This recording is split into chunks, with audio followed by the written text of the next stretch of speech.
Hey everyone, it's Lars Wolf and the Multi-Purpose Racing Nissan Juke.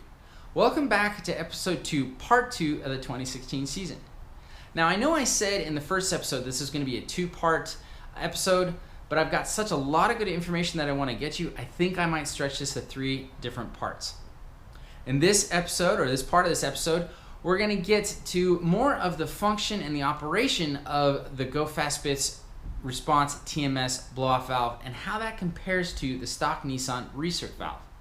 So I got a ton of information that I want to get you, so let's get started. Okay, so what is a blow-off valve and a recirc valve? What are the differences? How do they work? Well, basically first, it's just a valve. It's just an air valve. It takes air from one location and gives it the ability to be controlled, getting it to another location. That's it. These valves are all mechanical. There's no electric solenoids or computers controlling them.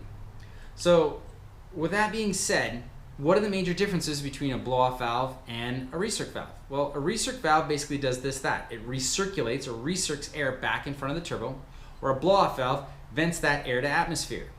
Why the difference? Well, it's basically an evolution of the valve. When cars were first designed, or turbo cars were first designed, they didn't have these valves at all. Basically, the turbo would, when you would go full throttle, the turbo would produce boost pressure. That boost would go along the intercooler piping across the throttle body and into the engine. When you would lift your foot off the throttle, cutting all the fuel, basically it would back up all that boost pressure. The throttle valve would close, creating that blockage. That boost pressure would back up and go against the turbo, and you hear that turbo chuff, as they call it. So a cha-cha-cha-cha-cha-cha. That basically would slow the turbo down. So when you got your foot back on the throttle again, it would take a really long time for that turbo to spool back up and to create full boost so you can get going again. That's part of turbo lag. It's all part of it. Well, what happened when they started thinking about this is that they created the blow-off valve. So basically what it did is when you closed the throttle plate by lifting your foot off the throttle, that would create a vacuum on the back side of the throttle. That vacuum would be applied to the actuator. That actuator would pull the valve open and route that air to atmosphere.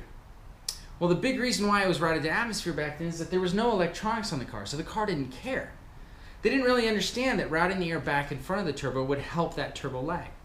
So again, as the valve evolved, it came to the recirc valve, which had a couple of distinct advantages. One, it recirculated all that boost pressure back in front of the turbo, keeping that turbo spooled up under the same conditions. Lifting the foot, closing the throttle, pressure surge, actuating the throttle, opening up, relieving that pressure surge back in front of the turbo, help keeping that turbo spooled up, and less turbo lag. So now why are we using the Go Fast Bits Response TMS blow-off valve? Well, it gives you the best of both worlds.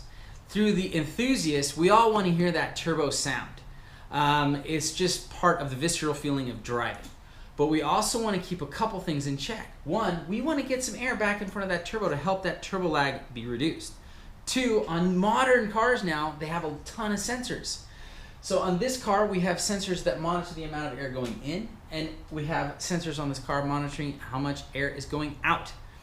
Now, when you vent to atmosphere, like what the TMS valve does, you are alleviating some of that air that the sensors on the engine want to see.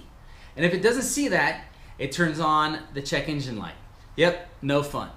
So what this valve is so special about and is so precise about is it gives you a very precise adjustment to be able to recirculate some of that air so the car and the sensors stay happy, but yet vent some of that air to atmosphere, giving you that old school turbo sound.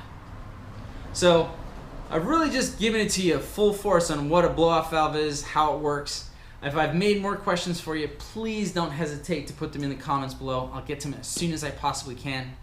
As always, hit that subscribe button. It helps me out tremendously.